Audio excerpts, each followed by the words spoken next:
বাবা নবীর আদর্শ দাঁড়ি রাখা না দাঁড়ি ইহুদি নাসারা খ্রিস্টান হিন্দু বৌদ্ধ সবাই আছে। নবীর আদর্শ টুপি মাথার দেওয়া না, টুপি খ্রিস্টানরা মাথার দেয়, ইহুদি নাসারা সবাই দেয়। পাগড়ি শিখেরাও বাঁধে, নবীর আদর্শ শিখ না, পাগড়ি না, নবীর আদর্শ জুব্বা না, পাঞ্জাবি না। কোরআন নিয়ে বসুন, যদি কোরআন এটা হইয়া থাকে তাহলে ইনশাল্লাহ আমগরে ফালাইতে তাহলে দুনিয়া উল্টি দিবগা। কেন সত্য সুন্দর যাহা সকলেই মানিব আলোরে। সেখানে বিভিন্ন ইসলামিক দলের স্কলারগণ ছিলেন, সেক্রেটারি জেনারেল ছিলেন। পরে এক বাক্যে স্বীকার করছে যে গোলাম মঈনুদ্দিন তো ভণ্ড মোল্লার বিরুদ্ধে বলে, ভণ্ড ফির ফকিরের বিরুদ্ধে বলে, তাইলে আমরা যেহেতু ভণ্ড না তাইলে আমাদের গায়ে লাগানোর কোনো দরকার নাই। যারা ভণ্ড তারাই জ্বলবো, তারাই গোলাম মঈনুদ্দিনের বিরুদ্ধে যুদ্ধ করব। কথা বুঝছেন? সেক্রেটারি জেনারেল যারা দলগুলোকে নিয়ন্ত্রণ করে, যাদের ইশারা ইঙ্গিতে সারাটা বাংলাদেশের মধ্যে ইসলামের লোকগুলো একজোট হয়, এইরকম মানসম্মত কিছু লোকের সাথে প্রায় 2 ঘন্টা আলোচনা হয়েছে, যেটাকে বায়াস বলে। আমরা দিনাজপুরেও একটা বায়াসে বসেছি, আলোচনায় বসেছি। পরে ঢাকায় বসার পরে যে আসলে ওনার কথা, ওনার আলোচনা শুনে এটাই বুঝলাম যে উনি ভণ্ডের বিরুদ্ধে, ভণ্ড ফিরের বিরুদ্ধে, ভণ্ড আওলাদ ফিরের বিরুদ্ধে, ভণ্ড মোল্লার বিরুদ্ধে বলে। আসলে তো উনি আমাদের বিরুদ্ধে না, কেন আমরা তো আর ভণ্ড না। তো যারা ভণ্ড তারা সিগনেচার মানে তারা একটা মিটিংয়ে তারা সকলে সিদ্ধান্ত নিল যে যারা খারাপ তাদের গায়ে গোলাম মঈনুদ্দিনের কথাগুলো লাগে, আর যারা শয়তানি কর্মের সাথে সংযুক্ত তাদেরই জ্বলে। তারপরও বলবো, এই ছোট্ট একটা বাংলাদেশ জাতি সত্যটা জানতেছে, সত্যটা বুঝতেছে। এখন সবচেয়ে বড় বিষয় হলো কি, আমরা ছোটবেলার থেকে জেনে আসছি এটা লাইট। কি জানছি? এই লাইটে বুঝতেছি। এখন হঠাৎ করে এটাকে চেরাগ যদি বলি, চেরাগ তো যারা আগে খুফি জ্বালাইছেন, খুফি তেল দিয়া, তাহলে এটা মানতে নতুন জেনারেশনের কষ্ট হইব। কি রে, এটা তো চেরাগ না, চেরাগে তো তেল দিতে হয়। ওই তেল দিলেও কি বাইর হয়? আলো, আগুনের থেকে আলোই বাইর হয়। আর এটাও কারেন্ট হয়ে এখানে নেগেটিভ পজিটিভ বিস্ফোরণ হয়ে আলো আসে। তাইলে একই জিনিস। আমাদের দেশে আমাদের ব্রেনগুলোকে এমনভাবে ওয়াশ করা হয়েছে, 126 বছর যদি বিধর্মী আমাদের প্রিন্সিপাল থাকে, আমাদের মুহাদ্দিস থাকে, আমাদের শায়েখ থাকে, আমাদের পীর থাকে, 126 বছরে কতগুলো ছেলেবেলা জন্ম দিয়ে দিছে? Brain wash. তাহলে হঠাৎ করে যদি আমরা আসি সত্যগুলা বলি, এই লোডগুলা সবাই নিতে পারে না। কোরআন একটা, হাদিস একটা, নবী একজন, আল্লাহ একজন।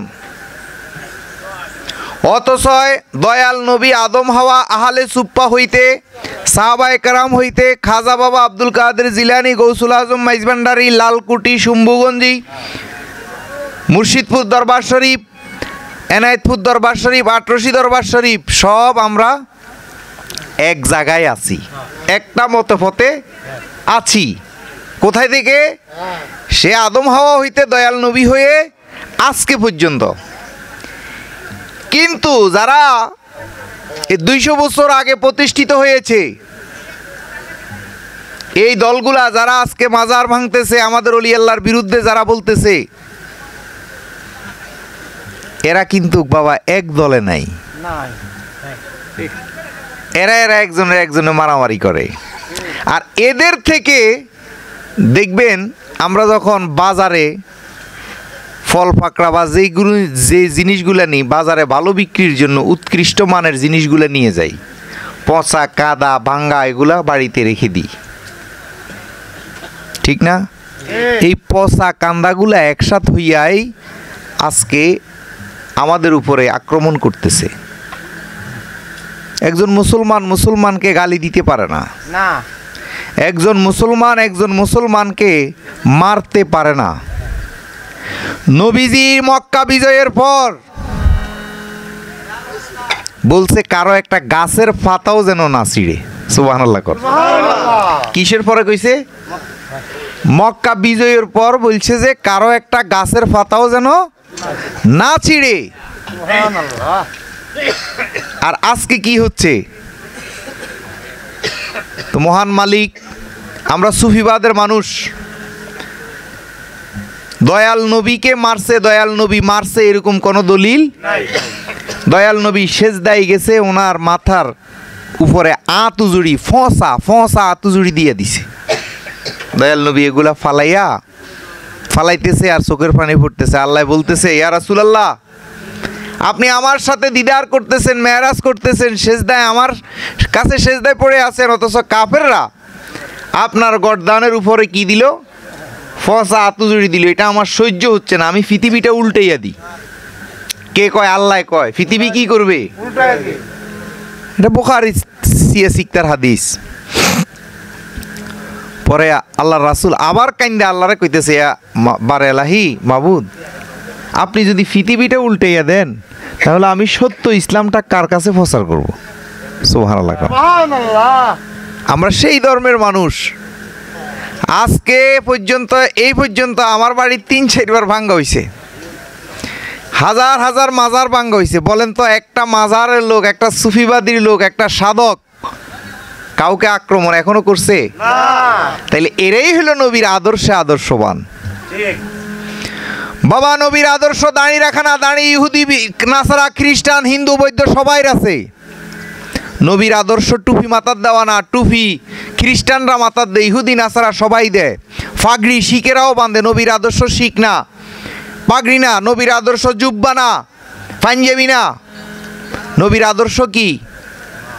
এগুলো হইল এই পাগড়ি পরা, এগুলো হইল অলংকার। যেমন আপনি একটা মেয়ে, আপনি জানেন এটা মেয়ে, তারপরও কানে অলংকার দেয়, একটু মেকআপ করে, লিপস্টিক দেয়, ঠোঁট পালিশ দেয়, ব্লু প্লাগ করে। কি জন্য?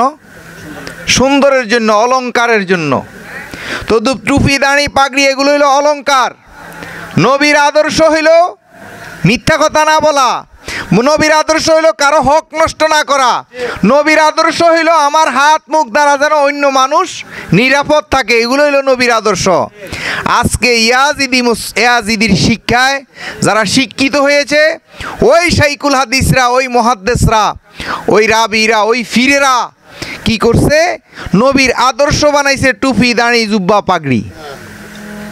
আর যে মিথ্যা কথা যে নবীর আদর্শ নয়, পরের হক নষ্ট করা যে নবীর আদর্শ নয়, বাটপারি সিটারি করা যে নবীর আদর্শ নয়, এগুলা আমাদের মধ্যে বলে না। তাই নবীর আদর্শ প্রতিষ্ঠিত করতে হবে আমার মাঝে, আপনার মাঝে। কি আদর্শ? ন্যূনতম আদর্শ হইল যে আমার দ্বারা যেন কারো ক্ষতি না হয়। উপকার করতে পারি না কেন? আমার তৌফিক নাই, অ্যাবিলিটি নাই, শক্তি নাই, সামর্থ্য নাই, কিন্তু উপকার করতে পারি নাই যেন আমার দ্বারা কারো ক্ষতি না হয়। আর এই শিক্ষাগুলোই পাবেন মজিদ পাগলার মতো ফকিরদের কাছে। কেন? এদের কোনো নির্লোভ, এরা ধর্মের নামে ব্যবসা করে না। কেন? সূরা ইয়াসিনের 21 নম্বর আয়াতে আসছে, ইত্তাবিউ মাল্লা ইয়াসআলুকুম আজরান ওয়া হুম মুহতাদুন। যেই ব্যক্তি ধর্মের বিনিময়ে কিছু আশা করে, আল্লাহ কয় তোমরা তাকে অনুসরণ করিও। তাইলে ধর্মের বিনিময়ে যদি কেউ কিছু আশা করে, তাইলে ধর্ম যদি পালন করে। এখন আমি আসি, আজকে দেখলাম যে মসজিদ পাগলা করতেছে, বা আমরা করতেছি, অনেকেই করতেছি, সবাই নাম জানি না। কেন? সে ধর্মের বিনিময় দোকাবাজি, দান্তাবাজি, কারোর থেকে কিছু নেওয়া। কেন? তাইলে সেই কোরআন মানছে। কোরআনে সূরা ইয়াসিনের 21 নম্বর আয়াত। এখন তো মোবাইলের অ্যাপস আছে, আপনার গুগলে ঢুকলেই সব পাওয়া যাবে। তাহলে আমরা এই নূহ আলাইহিস সালামের কাতারে আছি। নূহ আলাইহিস সালাম ধর্মের বিনিময়ে কিছু চাই নাই। আমার দয়াল নবী দুই জাহানের বাদশা হয়ে, রাজা হয়ে, দুই জাহানের কামলাওয়ালা হয়ে, ওনার ঘরের 3 দিনের বেশি খাবার ছিল না। উনি ফ্যাটের বুকে ফাতর বাঁধছে। ফ্যাটের বুকে কি করছে? ফাতর বাঁধছে। আর এখনের ফিরদের ঘরে, এখনের শাইখুল হাদিস মুফতি মুহাদ্দিসদেরকে অ্যাটাক করলে, ওদের অ্যাকাউন্ট চেক করলে কোটি কোটি টাকা পাওয়া যায়। ফিরের কোটি কোটি টাকা পাওয়া যায়। তাইলে এরা নবীর আদর্শে না, এরা কোরআন মানে না। বক্তারা কন্ট্রাক্ট ছাড়া আসে না। তাইলে আল্লাহর কোরআন তো বক্তাই মানে নাই। আপনি যেই বক্তার আলোচনা শুনতেছেন সেই বক্তা কোরআন মানে নাই, কন্ট্রাক্ট ছাড়া আসে নাই। অথচ সূরা বাকারার মধ্যে আসছে, যেই ব্যক্তি কোরআনের কথা বলে টাকা পয়সার আশা করে সে নিজের পায়খানা নিজে খায়। তাইলে এই জাতি হেদায়েত হইব কিভাবে? আজকে খাজা বাবা ধর্মের বিনিময়ে কিছু চায় নাই। তাইলে আসুন, এই ছোট্ট একটা বাংলাদেশ, আমরা সকলে শান্তিতে বাস করি। 60 বছর 70 বছরের জীবনী, এই ছোট্ট জীবনের মধ্যে এত হিংসা, হিনারি, মামলা মকদ্দমা, বাটপারি, সিটারি করতে করতেই তো সময় শেষ। আপনি এই জীবনকে উপভোগ করার সময় কই? আর এই শিক্ষাগুলোই আপনি পাবেন এই মজিদ পাগলার মতো একজন পাগলের কাছে। এই শিক্ষাই পাবেন আল্লাহমুখী আল্লাহওয়ালার কাছে। আল্লাহ কোরআনে নির্দেশ দিছে কাকে মানবেন, কাকে মানতেন না। আল্লাহ সূরা ফাতিহার মধ্যে বলে, গায়রিল মাগদুবি আলাইহিম ওয়ালাদ-দাল্লিন, যারা পথভ্রষ্ট তাদেরকে তোমরা মানিও না। আবার আল্লাহ সূরা লুকমানের 15 নম্বর আয়াতে বলে, ইত্তাবিউ মাল্লা ইয়াসআলুকুম ইত্তাবিউ সাবিলা মান আনাবা ইলাইয়া, যে একজন আল্লাহমুখী আল্লাহওয়ালাকে মানার জন্য। কোনমুখী? আল্লাহমুখী আল্লাহওয়ালা। এখন আমাদের এই দেশের মধ্যে আমরা মানি যারা আগামী দিনে ক্ষমতা যাবে। আমরা মানি ওই ইসলামিক দলের, যে ইসলামিক দল আগামী দিন ক্ষমতা যাবে। আল্লাহ তো ক্ষমতা যাওয়ার লোকের কথা বলে নাই, আল্লাহ বলছে আল্লাহমুখী আল্লাহওয়ালার কাছে যাওয়ার জন্য। ইত্তাবিউ সাবিলা মান আনাবা ইলাইয়া, সূরা লুকমানের 15 নম্বর আয়াত। দুনিয়ামুখী না। যে ফির দুনিয়ামুখী, টাকার আশা করে, ভক্তের আশা করে, গরু মহিষের আশা করে, ওই ফিরের না। আল্লাহমুখী রাহিলিল্লাহ, জিনার কোনো দুনিয়ার কোনো লোভ নাই। ওই ফির, যে ফির বউ লইয়া শোয় না। বউ লইয়া শুইলে তো বোঝা গেল ফিরের নফস ঠিক হয় নাই। কোন ফির? ওই ফির। আল্লাহ বলে আল্লাহমুখী যিনি, ওনার নফস কন্ট্রোল হয়ে গেছে, উনি বউ লইয়া শুইব না। আর এখনের বহুত পীর আছে। কেন আমরা এই গত কয়েকদিন আগে থেকে আমরা দেখতেছি এই দেশের মধ্যে, এই ফেসবুকে বলেন, মিডিয়াত বলেন, খুব লম্বা লম্বা কথা বলে, কিন্তু ডাকলে মারিয়ে লইব, গলা জবাই করে দিব। এই মুহূর্তে এগুলা করা ঠিক না, বায়াসে যাওয়া ঠিক না। আরে ভাই, আপনি যদি সত্য হইয়া থাকেন, আপনার শরীরে যদি পাপ না থাকে, আপনার কোরআন যদি একটা হয়, তাহলে আপনার ভয় করার কোনো কিছুই নাই। কেন আমরা চলতেছি না? এই যে সারা বাংলাদেশের সেক্রেটারি জেনারেলের সাথে আমরা বসি কোরআন দিয়ে বুঝাইয়ে দিছি। পরে ওরা তো অনেক কৌশলী, অনেক খুব কৌশলী। পরে শেষ মুহূর্তে একটা গোজামিল দিল কি, যে গোলাম মঈনুদ্দিন বন্ডের বিরুদ্ধে। আমরা যদি তার বিরুদ্ধে যাই তাহলে আমরাও তো বন্ড হয়ে গেলাম। কৌশলে কাটি গেছে। কোরআন নিয়ে বসুন। যদি কোরআন এটা হইয়া থাকে তাহলে ইনশাল্লাহ আমগরে ফালাইতে তাহলে দুনিয়া উল্টি দিবগা। কেন? সত্য সুন্দর যাহা সকলেই মানিব, আলোরে আলো বলবো নাকি এটা অন্ধকার বলবো? তাহলে কোরআন যেটা বলছে আমরা সেটাই মানবো। কেন? কোরআন হলো আমাদের সংবিধান, হাদিস হলো আমাদের সংবিধান, যেদিকে নির্দেশ দিছে। হ্যাঁ, জাল হাদিস আছে, গরিব হাদিস আছে, এগুলো থাকবেই। ওই জালটাকে কেমনে, যেমন আপনি যখন রোডে চলবেন, আপনি লাইসেন্সটা কি 2 নম্বর না 1 নম্বর, এটা চিনে কে? সার্জেন, এটা চিনে কে? সার্জেনের মতো কিছু ট্রাফিক আছে, সৈনিক আছে।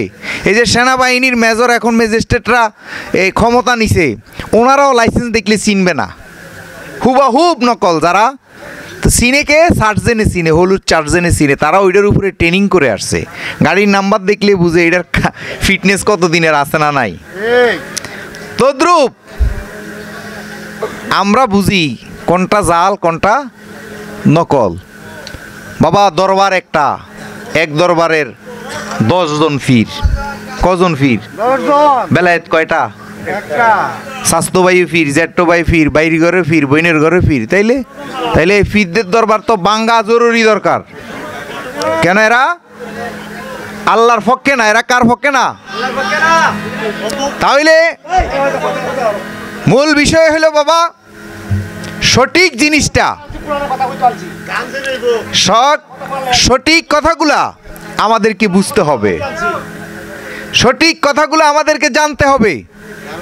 আজকে না জানার কারণে আমরা নিজেও জাহান্নামে যাচ্ছি, এবং কি আমাদের কথাবার্তার কারণে আরো লোকও জাহান্নামে যাচ্ছে। সরল মনা লোকগুলা আল্লাহকে বিশ্বাস করে, রাসূলকে বিশ্বাস করে, ধর্মকে বিশ্বাস করে, আর কিছু বাটফার এইটাকে ফুজি করে তাদের কল্যাণ করতেছে, মানুষের কল্যাণ নাই।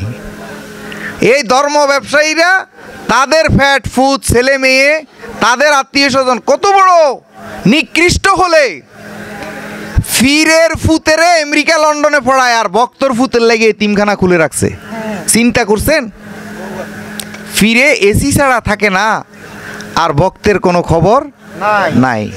আর আমার নবী নিজে খেজুরের বিছনা বানাইয়া, খেজুর পাতার বিছনায় শুইয়া নিজের সিংহাসনে বিধর্মী ইহুদিরে শোয়াইছে। সুবহানাল্লাহ কোন। আর সেই ইহুদি খাটের মধ্যে পায়খানা করে দিছে। কার খাটে? দয়াল নবীর খাটের মধ্যে টয়লেট করে দিছে। দিয়ে ভয়ে উনি চলে গেছে। চলে যাওয়ার পরে রাসূল দৌড়াইয়া গিয়ে ওকে আনছে, আইনা ওনার দাস করাইয়া, পরিষ্কার করাইয়া, তারপরে আল্লাহর রাসূল তারে সেবা করি তারে বিদায় দিছে। এইটাই হলো রাসূলের আদর্শ। তাই বাবা আমাদের সর্বপ্রথম যদি আমি আপনি শুদ্ধ হতে চাই, পরিশুদ্ধ হতে চাই, তাহলে একজন আল্লাহমুখী, ইত্তাবে সাবিলা মান আনাবা ইলাইয়া, একজন আল্লাহমুখী আল্লাহওয়ালার কাছে যেতে হবে। তখন যাই আপনার আত্মা পরিষ্কার হবে, আপনার আচরণ পরিশুদ্ধ হবে, আপনার থেকে মিথ্যা যাবে, বাটফারি যাবে, ছলনা যাবে, ধোঁকাবাজি যাবে। আল্লাহর রাসূল কত শক্ত কথা বলছে যে যারা ধোঁকা দেয় তারা আমার উম্মত না। তাই একজন গুরু ধরতে হবে, আর একজন শুদ্ধ গুরু সব সময় চায় যে আমার এই ভক্তটা পরিশুদ্ধ হোক, আমার এই ভক্তটা মানুষ হোক, আমার এই ভক্তটা একজন আল্লাহওয়ালা হোক। তাই আমরা কি করি? এই মানুষ গুরু থেকে আমরা অনেক দূরে আছি। এই মানুষ গুরুকে যখন আমরা ভজন করব, এই কোরআনের বারবার আল্লাহ বলছে, কোরআনের অসংখ্য জায়গায় বলছে যে একজন মানুষ গুরুর কাছে যাও, সাধু সঙ্গ লও। দয়াল গুরুর অপার দয়ায় আমি দয়া